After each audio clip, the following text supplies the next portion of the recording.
అందరు మంచిగున్నారా? Eeshwarappa homeo clinic సమర్పించు ధూమ్ దా ముచ్చట powered by doctor Agarwals eye hospitals. ఇక ముచ్చట్లు షురూ చేద్దాం. దేశంలో కాంగ్రెస్ పార్టీ అధికారంలో ఉంటే ఇక కుంభకోణాలకు స్కాములకు కొదవే లేదని పేరు పోయింది. అవునా కాదా? అందుకే కాంగ్రెస్ పార్టీని స్కాంగ్రెస్ అని పిలుస్తారు. ఇక ఇప్పుడు మన రాష్ట్రంలో ఉన్నది కూడా కాంగ్రెస్ సర్కారే కదా, ఇంకేందిగా పేరుకు తగ్గట్టే స్కాముల మీద స్కాములు, దేశంలోనే పెద్ద పెద్ద స్కాములు మన రాష్ట్రంలో చేస్తాడట. ఇక రెండేళ్లల్లా ఒకదానికి మించి ఇంకో స్కాము, ఒక కుంభకోణాన్ని తలదన్నట్టు ఇంకో కుంభకోణం. ఇగో ఇట్లనే అడుగుతుంది. ఎట్లనో చూద్దురట మీరు. నిజంగా మన తెలంగాణలో ఈ షేయి పార్టీ ప్రభుత్వం ఏ పని ముంగడ పెట్టుకున్నా అందులో కుంభకోణమే ఉంటుందిలా. పైసలు మాయం చేసే కుట్ర కొద్దే పనులు ముంగడ పెట్టుకుంటుంది కావచ్చు. అసలు హైడ్రా అంటేనే ఒక స్కాము. మూసిని బాగు చేసుడు పేరు మీద స్కాము, లగచర్ల భూముల మీద స్కాము, యూనివర్సిటీ భూముల దిలావర్ ఊరు, ఇట్లా ఏది తీసుకున్నా కుంభకోణాలు లేని పని ముంగడ పోతలేదు. ఇక నిన్నటికి నిన్న 5 లక్షల కోట్ల భూముల కుంభకోణం ఎట్లా చేస్తానో బయటపడే కదా. ఇక ఇప్పుడేమో 50,000 కోట్లకు సూటు పెట్టి కరెంటు కుంభకోణం చేస్తాను. ఈ థర్మల్ పవర్ ప్లాంట్ ను కట్టే పని ముంగటేసుకున్నదట కదా. ఇదేదో జనాలను ఉద్ధరించేందుకు కాదట. ఈ ప్లాంట్ పేరుతోని పైసలు పోతం చేసే కుట్రేషం ఉన్నదట ఇంట్లో. అసలు ఈ స్కామ్ కథ ఏందో హరీష్ అన్న మంచిగా వివరంగా చెప్తాడు, జాగ్రత్తగా వినాలి మీరు. ఇది Telangana state electricity regulatory commission report. ఇది ఇందులో అప్పుడు మనం ఫేజ్ 1 1600 తీసుకుంటే ఫేజ్ 1 ₹4.88 నుంచి 5.98కి ఒక యూనిట్ చొప్పున మొదటి 1600 అప్పుడు బీఆర్ఎస్ ప్రభుత్వం అగ్రిమెంట్ చేసుకున్నది. సెకండ్ ప్రపోజల్ కూడా ఇందులో ఏం రాసిందంటే ₹4.12 కాడికి 2400 మెగావాట్లు ఎన్టీపీసీ ప్రతిపాదన ఉంది అని స్టేట్ రెగ్యులేటరీ కమిషనే చెప్పింది. అంటే ₹4.12 యూనిట్ వస్తుంది నీకు. ఒకటి, నీకు 50,000 కోట్ల పెట్టుబడి అవసరం లేదు. 2, రాష్ట్ర ప్రభుత్వం మీద అప్పులు ఉండవు. 10,000 కోట్ల రూపాయలు జెన్కో కానీ రాష్ట్ర ప్రభుత్వం పెట్టుబడి పెట్టాల్సిన అవసరం లేదు. రూపాయి పెట్టుబడి లేకుండా ₹4.12 ఎన్టీపీసీ కరెంట్ ఇస్తానంగా లేదు నాకు వద్దు, నేను 40,000 కోట్ల అప్పు తెస్తా, 10,000 కోట్ల పెట్టుబడి పెడతా, ₹9 ₹10 యూనిట్ కరెంట్ ఉత్పత్తి చేస్తా అంటే ఎవరి కోసం? నీ కమిషన్ల కోసం కాదా? Is it not clear? అరే ₹4.12కు రూపాయి పెట్టుబడి లేదు, ఖర్చు లేదు, అప్పు లేదు, మిత్తి లేదు, నేను మీకు డెలివరీ చేస్తా కరెంటు అని ఎన్టీపీసీ కేంద్ర ప్రభుత్వం రాష్ట్ర విభజన చట్టంలో భాగంగా మీ తెచ్చి అప్పజెప్తా, నీ చేతికిస్తా అంటే వద్దు వద్దు వద్దు వద్దు, నీ వద్దు, నీ తక్కువ ధర వద్దు, నేను ₹4 వద్దు, నేను ₹10 తయారు చేసుకుంటా అంటివి. అరే రూపాయి అప్పు లేదు, పెట్టుబడి లేదు, మిత్తి లేదంటే లేలే నేను అప్పు తెస్తా, మిత్తి కడతా, నా కమిషన్లు వస్తాయనబట్టి నువ్వు. ఇది స్కామ్ కాకపోతే ఏమంటారు? అది సంగతి. చూసినవా కథ ఎట్లున్నదో. అసలు మన రాష్ట్రాన్ని కాంగ్రెస్ వాళ్ళు ఏమనుకుంటారు? దోస్కురుడు, దాస్కురుడు, ముల్లెలు మూటలు ఢిల్లీకి పట్టుకోబోడు, గీదే కథన. ఇదేమన్నా వాళ్ళ సొత్తా? తెలంగాణ జనం చెమటను నెత్తురును పీల్చుడుగా ఇంకేంటిది? 2014 సెంట్రల్ కాంగ్రెస్ ప్రభుత్వం మళ్ళెందుకు రాలేదో, ఆ పార్టీని జనం తుక్కు ఎందుకు ఓడగొట్టిరో అందరికి ఏరి. అప్పుడు దేశమంతా స్కామ్లు చేసిరు, జనం కోపంతో ఓడగొట్టి ఇప్పుడు మన రాష్ట్రంలో షేయి పార్టీ ప్రభుత్వం వాళ్ళు దోసుకునే కథ నడుపుతురట. నిజం చెప్తున్నా, ఈ 2 ఏళ్లలోనే గిన్ని లక్షల కోట్ల కుంభకోణాలు దర్జాగా చేసుకుంటా పోతురు కదా. ఇంకా 3 ఏళ్ళు ఉన్నది. ఈ కుంభకోణాలతోని మన తెలంగాణను ఏం చేస్తారో ఏం పాడో అని భయమవుతున్నది చాలా మందికి. అవును, ఈ నడుమ మీరు కానీ మీకు తెలిసిన వాళ్ళు కానీ ఢిల్లీకి పోయిన రానులా, లేకుంటే పోయే ఉపాయం ఏమైనా చేస్తానులా ఎందుకో అని అడుగుతుర్రా? అగర్సే ఇప్పుడు ఢిల్లీకి కనుక మీరు పోతే ఇక మీ అవసరం తగ్గించుకున్నట్టే ఓరి. మంచిగా ఆరోగ్యంగా ఆడికి పోయినోళ్ళు ఇక ఇక్కడికి వచ్చి దవాఖాన్లకు వాడు పక్క. అక్కడ గాలి మనుషులను గట్ల కోసబుచ్చుకుంటుంది. గా ఢిల్లీ అవతారం ఇప్పుడు ఎట్లున్నదో దూరంకి వెళ్ళి చూద్దాం రాది. 50 మందికి తెలియజేయిందేమనగా మన దేశ రాజధాని ఢిల్లీ పట్టణంలో గలీజ్ గాయ ఎత్తాంది. కావున మీరందరూ కొన్నొద్దుల దాకా ఢిల్లీ ముఖాన్నే చూడొద్దు, లేకుంటే మీ పానానికే ఆపది.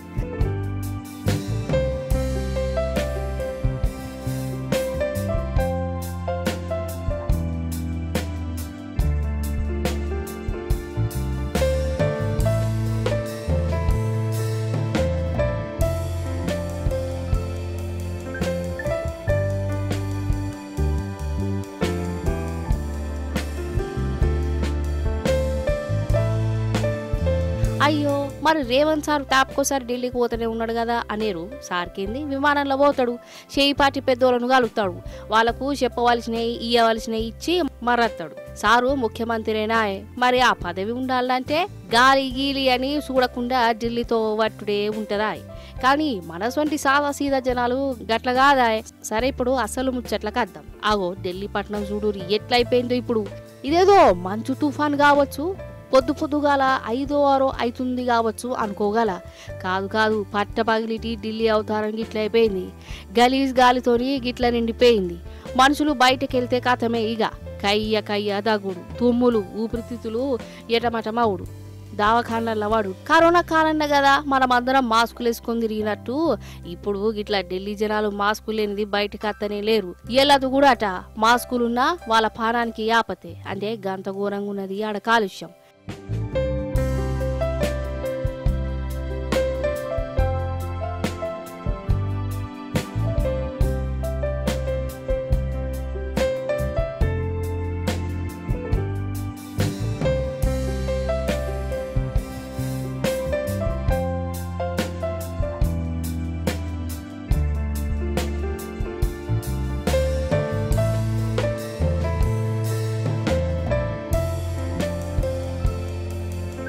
ఆఖరికి సుప్రీంకోర్టు కూడా ఈ ఢిల్లీ గాలికి తలుచుకొని బాధపడుతుందల్లా. ఎవరో పిటిషన్ చేసిరట, ఢిల్లీలో ఉండాలనా సావాలనా, పట్నం గిట్లా ఖరాబ్ అవుడింది, గాలి గిట్లా సంపుడింది అని. ఇగో గిట్లా కోర్టు కూడా మా దగ్గర ఏం మాత్రం దండం ఉన్నదా, మ్యాజిక్లు తెలుసా, గాలి గలీజ్ కాకుండా చూసుకునే జిమ్మెదారి జనం చేతులే ఉన్నది, పట్నం గిట్లా ఖరాబ్ కాకుండా ఏదో ఉపాయం చేయాలి అనబట్టిందట. ఇంకో దిక్కు ఆఫీసులు కూడా వర్క్ ఫ్రమ్ హోమ్ నడుస్తాయటనోళ్ళ.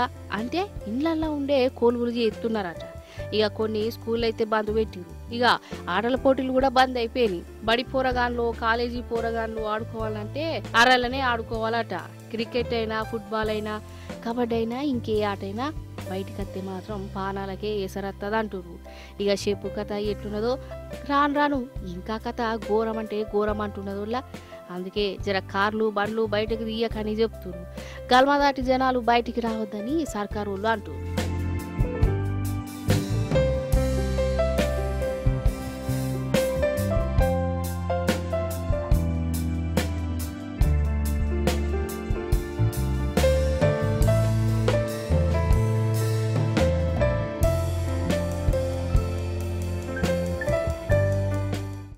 ఓషిని కథ సలగుండా శకునని చెప్పే బల్లి కుడితీర పడ్డట్టు దొంగ పనులు చేసేటోళ్ళను దొరకబట్టే పోలీసులే దొంగతో వాళ్ళకు పోతురు కదా. అంటే అందరిని అంటలేను, కొందరు పోలీసుల కథ గట్లున్నది. దొంగలను దొరకబట్టవలసింది పోయి వాళ్ళే దొంగ లెక్క మారిపోతురు కాదు. అసలు ఆ పోలీసులు ఎవరో చెప్తా కానీ పారి. అంతేనోళ్ళ కొందరు పోలీసులు కథ చూస్తుంటే గట్టనే కొడుతుంది. అంతేందుకు గా బెట్టింగ్ యాప్ల ఈ నడవ బాగా వినబడుతున్నది కదా. ఆ బెట్టింగ్ యాప్లను నమ్ముకుంటే ఇక అప్పుల పాలైనట్టే, కుటుంబాలను రోడ్డు మీద పడేసినట్టే. ఎవరైనా బెట్టింగ్లు చేస్తే వాళ్ళను జైలు వేసుడు కూడా ఉంటుంది. అసంటిది ఒక పోలీస్ సారు బెట్టింగ్లు చేసి అప్పుల పాలై తుపాకీనే కుదబెట్టుకున్నాడోలా. అరే అవంటే ఇగో గీ ఎస్ఐ సారే, పేరు భాను ప్రకాష్, ఆంధ్రాయనే, మన హైదరాబాద్ అంబర్పేట పోలీస్ స్టేషన్ టౌన్లో పనిచేస్తాడు. అయితే బెట్టింగ్ యాప్లకు బాగా మరిగిండు, అప్పుల పాలైండు, జీతం అంతా అటే పోతున్నది. అయినా అప్పు తీరలే. అందుకే ఏం చేసిండంటే దొంగల కాడ దొరకబట్టిన బంగారాన్ని కుదవబెట్టిండట. బంగారం అంటే ఏమో అనుకోవచ్చు, ఆఖరికి సర్కారు వాళ్ళు ఇచ్చిన గన్ను కూడా కుదవబెట్టిండోళ్ళ. ఇక ఏం చెప్పాలి ఈయనకు, బెట్టింగ్ ఆటలు ఆడేటందుకు సర్వీసు తుపాకీ కూడా కుదవబెట్టిండంటే ఇక చెప్పు కథ. ఈ పోలీస్ కథ ఎట్టుంటదో ఈ ముచ్చట కూడా తెలియకపోవు. అయితే ఈయనకు మొన్న Group 2 రాస్తే అందులో నౌకరు వచ్చింది, పెద్ద నౌకరే కదా. మరి ఈ కొలువును ఇడిచిపెట్టాలి కదా. ఇడిచిపెట్టేటప్పుడు సర్కారు ఇచ్చిన యూనిఫాములు గన్ను అప్పచెప్పాలి కదా. కానీ ఈయన గన్ను ఇయ్యలేదట. ఏమే గన్ను ఎటు పోయిందని గట్టిగా అడిగితే కుదవబెట్టిన కథ బయటపడ్డదట. నిజం చెప్తున్నా, ఇంటుంటేనే నాకు ఎట్టెట్లనో అనిపిస్తుందోళ్ళ. అంటే చూడు, బెట్టింగ్ యాప్లు ఆఖరికి పోలీసు ఆయనను కూడా ఏడికి కొంచెం పోయినాయో.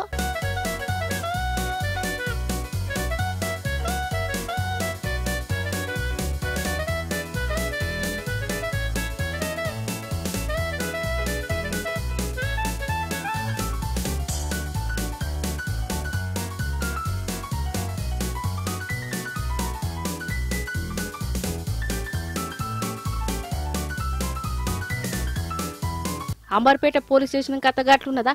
మొన్నటికి మొన్న కూడా కామారెడ్డిలా పనిచేసిన కొందరు పోలీసులు కళాపోషణ తేలికనైతే మీకు చక్కెర వస్తుంది కావచ్చు. అయితే పోలీసులు డ్రంక్ డ్రైవ్లను ట్రాఫిక్ రూలు పాటించలేదని, లైసెన్సులు లేవని గిట్లా బండ్లను సీజ్ చేసి పోలీస్ టౌన్ కు పట్టుకుపోతారు కదా. అయితే ఈ బండ్లను ఈ పోలీస్ టౌన్ లో పనిచేసే కొందరు పోలీసులు దొంగతనం చేసి సెకండ్ హ్యాండ్ థర్డ్ హ్యాండ్ కు అమ్ముకున్నారటనోలా. పాత సిఐ సారును అప్పుడు పనిచేసే కానిస్టేబుల్ దొంగల అవతారం ఎత్తి ఇక పోలీస్ టౌన్ లో ఉన్న బండ్లను ఎత్తుకుపోయిరట. ఇక చెప్పు కథ ఏంది అసలు? అసలు దొంగతనాలు కాకుండా దొంగలను పట్టుకోవలసిన పోలీసులే గిట్ల దొంగతనాలు, బెట్టింగ్ ల్యాపులు, తుపాకీలు కుదవ పెట్టుకుని చేస్తుంటే ఇక వాళ్ళ గురించి నేనేం ఎక్కువ మాట్లాడా, మీరే ఏదో ఒకటి అనేసి మీ స్టైల్ సన్మానం చేయుర్రి. అయితే చెప్పుడు మర్చిన షేయి పార్టీ కథ ఎట్లుంటుందోలా? ఆ పార్టీలో ఉన్న వాళ్ళందరూ ముఖ్యమంత్రులు లెక్క చేస్తుంటారు కదా. అసలు పాలన సంగతి పక్కన పెట్టి పదవుల కోసం వాళ్ళకు వాళ్ళే కీసులాటలు పెట్టుకుంటారు. మన కాడనే కాదు అంతట గిట్లనే కథ. అంతెందుకు కర్ణాటక పంచాయతీ తీసుకోరాదు. ఆడ సిద్ధరామయ్య సారు ముఖ్యమంత్రి కదా, చిన్న ముఖ్యమంత్రి ఏమో శివకుమార్ సారు. ఇప్పుడు నేను ముఖ్యమంత్రిని అయితా అని శివకుమార్ సారు ముంగడ పడుతుండు, సిద్ధరామయ్య సారేమో అడ్డం పడుతుండు. అసలు ఇప్పుడు అక్కడ ఏమైతుందో అరుచుకుందాం రారి. కర్ణాటకల ఇగో ఇప్పుడు ఇది అడుగుతాంది. ಮುಂದಿನ ಮುಖ್ಯಮಂತ್ರಿ ಡಿ.ಕೆ. ಶಿವಕುಮಾರ್ ಸಾಹೇಬ್ರಿಗೆ ಮುಂದಿನ ಮುಖ್ಯಮಂತ್ರಿ ಡಿ.ಕೆ. ಶಿವಕುಮಾರ್ ಸಾಹೇಬ್ರಿಗೆ ಮುಂದಿನ ಮುಖ್ಯಮಂತ್ರಿ ಡಿ.ಕೆ. ಶಿವಕುಮಾರ್ಗೆ ಮುಂದಿನ ಮುಖ್ಯಮಂತ್ರಿ ಡಿ.ಕೆ. ಶಿವಕುಮಾರ್ಗೆ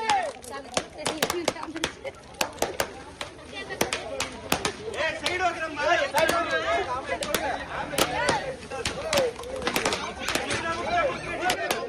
ಮುಂದಿನ ಮುಖ್ಯಮಂತ್ರಿ ಡಿ.ಕೆ. ಶಿವಕುಮಾರ್ಗೆ చూసినావా? 1000 కొబ్బరికాయలను కొడుతురు వీళ్ళు. ఇంతకు ఇవ్వాలంటారా? కర్ణాటక చిన్న ముఖ్యమంత్రి డి.కే. శివకుమార్ సారు ఫ్యాన్స్ వల్ల షేయి పార్టీ కార్యకర్తలు ఇక ఈ గురం ఎందుకు పెట్టుకున్నారంటే డి.కే. సార్ ముఖ్యమంత్రి కావడానికట. ఇప్పటికే ముఖ్యమంత్రి ఉండే కదా మళ్ళేమై అనేరు. అయితే 2.5 ఏళ్ల కిందట కర్ణాటకలో షేయి పార్టీ గెలిచినాక ముఖ్యమంత్రి కుర్చీ కోసం ఈ సిద్ధులు సార్ను శివకుమార్ సారు కీసులాటలు పెట్టుకున్నారు.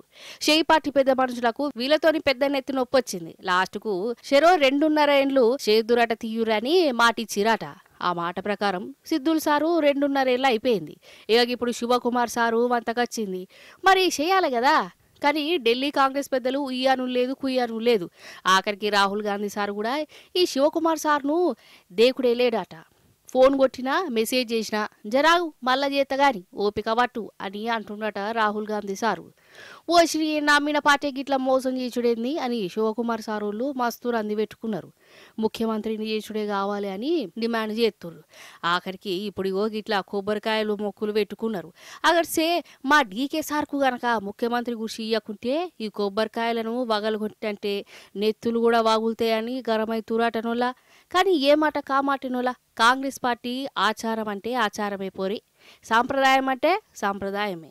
పదవుల కోసం ఇగోగిట్లా వాళ్ళకు వాళ్ళే కీసులాడుకుంటుంటారు. ఢిల్లీలైనా గల్లీలైనా రాష్ట్రంలోనైనా సేమ్ కథ ఇట్లనే అనుకుంటారు పబ్లిక్. అసలు ఈ కాలంలో మంచితనం నిజాయితీ గిసంటి ఉన్నాయనోళ్ళ ఎంతసేపు మందిని ముంచేటోళ్ళు ఏమో పోయారు అవునా కదా. కానీ అందరు అట్లా ఉన్నారోళ్ళ కొందరు నియత్తుగా వాళ్ళు కూడా ఉంటారు. అగో గీ డ్రైవర్ అన్న లెక్క పారి మరి. ఇగో ఈడ ఈ ఆటో డ్రైవర్ ఉన్నారు కదా, నిజంగా గ్రేట్ అంటే గ్రేట్ పోర్రి. ఈయనది రెక్కాడితే గాని డొక్కాడది. పేరుకు పేదోడే కావచ్చు కానీ గుణం గల్ల ధనవంతుడల్లా. అందుకే ఈయనతోని అగో గీ పెద్దన్న సెల్ఫీలు కూడా దిగుతుండు. అసలైన హీరోవు నువ్వే అనుకుంటా. ఎందుకంటారా, బ్యాగు నిండా పైసలున్నా వాటి తెరువే ఓలేదట. అయితే ఈయనే బెంగళూరు ఉంటాడు. ఇక ఈ ప్యాసింజరు పైసల బ్యాగ్ తోని ఆటో ఎక్కిండు కానీ దిగేటప్పుడు బ్యాగు మర్చిపోయిండు. ఇక అజరసేపు అయినాక ఆటోలో బ్యాగున్న సంగతి ఈ డ్రైవర్ చూసిండోల్లా. తెరిచి చూస్తే దాని నిండా నోటు కట్టలే. ఇక పైసలను చూస్తే ఎవ్వరికన్నా ఆశ పుడుతుంది కదా. కానీ ఈ డ్రైవర్ కు అస్సలు పుట్టలే. పరువుల సొమ్ము పాము వంటిదని ఎవలో మంచిగానే నేర్పినట్టున్నది. అందుకే బ్యాగు ఓడగొట్టుకున్నాయనను దేవులాడుకుంటా పోయిండు. దొరకబట్టి ఆ బ్యాగు చేతులు పెట్టిండు. బ్యాగు తెరిచే వరకల్లా అందులోకెళ్ళి ఒక్క 10 రూపాయలు కూడా ఓలే. ఎట్లున్న పైకం గట్లా పట్టుకొచ్చి ఇచ్చే వరకల్లా ఆ ప్యాసింజరు పరిశాన్ అయిపోయిండోల్లా. ఓష్ని ఈ కాలంలో కూడా గింత నిజాయితీ గల్లోళ్ళు ఉన్నారా అని ఆయనను తారీఫ్ చేసిండు. ఈనాం కింద పైసలు కూడా ఇచ్చిండు. కానీ ఆ డ్రైవర్ తీసుకుంటే కదా అస్సలు తీసుకోలేదల్లా. బల్మీటికి చేతిలో పెట్టినా వాటిని ముట్టలే, ఆఖరికి జేబులో పెట్టినా గాని మళ్ళా వాపస్ ఇచ్చిండు. నిజంగా గొప్పోడు కదనొల్లా ఈ డ్రైవర్ సారు. అప్పరంగా పైసలు ఎట్లత్తయా, మందిని ఎట్లా ముంచుదామని చూసే జమానా ఇది. అసొంటిది కండ్ల ముందే లక్షల రూపాయలు కనబడ్డా వాటిని దేక కూడా దేకలేదంటే డ్రైవర్ అన్నా నువ్వు గ్రేట్ పో.